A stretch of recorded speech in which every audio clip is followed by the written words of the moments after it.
This past week, we learned that the federal government has withdrawn a proposal to build a border wall through state and national parks in the Big Bend area of South Texas. Still, there are plans to build a physical barrier elsewhere in that region. Now, activists say they are cautiously optimistic and keeping up momentum for their opposition movement.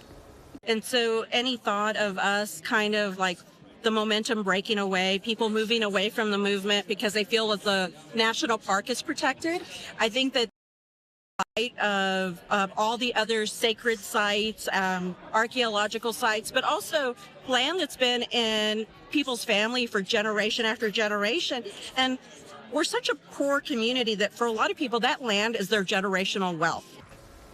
We visited families in the Presidio County area who tell us what the loss of land would essentially mean for their families. My dad, he would have been, right now, he would have been like 84 years old. So he'd been my grandparents' farm before that. So I imagine more than 100 years. My parents passed away like 5 years back. So I came over here and started it back up.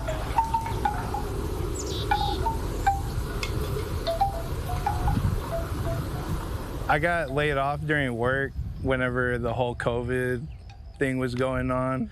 And this place has been kind of like a safe haven or like a go-to whenever times are getting rough. We know that we could come here, you know, and unwind or reset. And my dad at the time was, you know, trying to get the farm started out here, you know, get the hay and the alfalfa going again. And he asked me like, hey, he's like, well, if you're not doing anything, why don't you just come out here and help me? And, you know, I kind of jokingly was like, oh, all right. And then I ended up being here for like almost 5 years now.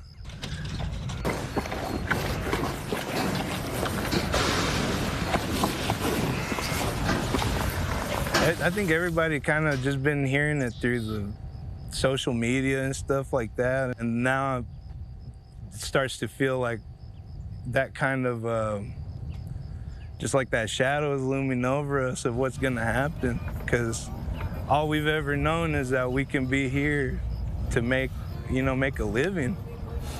Now we're at risk of that being gone. Yeah, we used to come out here when I was a kid, and that was like the family tradition was coming out here and picking up hay with, you know, our uncles, my dad. It would financially like cripple us because all of our water sources come from that river. So if that wall goes up, then we have no access to our pumps that we use to irrigate, which means that our crops will dry out and die. My dad's been doing this all his life and putting so much money and, you know, his own blood, sweat, and tears. And I found out, you know, that there's a chance that, you know, it's gonna be taken away. It just doesn't feel right. And we got river, we got a mountain, we got everything here that we really want. So I guess that's why we come back home. And you know, a lot of people are coming back, really. I got some friends here that they've already come back too. Got Roscoe there in front of the church. Right there where you see a tree, that's where I was born. My dad was born right there in El Polvo. And he got married with my mom in Palomas, so we used to cross back and forth.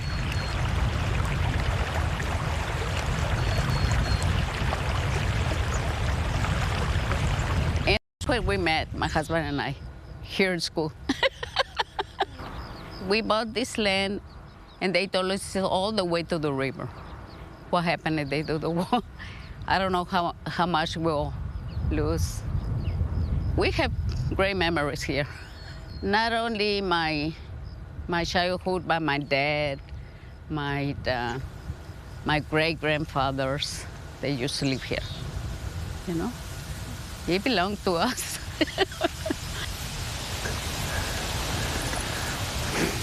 This is the alfalfa right here. But here is how we irrigate with this pipe from the river. I guess it's been like a pretty big experience.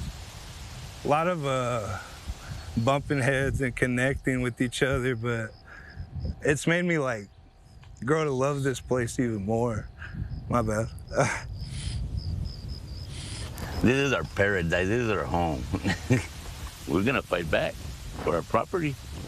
You know, this is our future. This is where we grew up. This is our land. You know, I'll fight back. I'll tell you that much.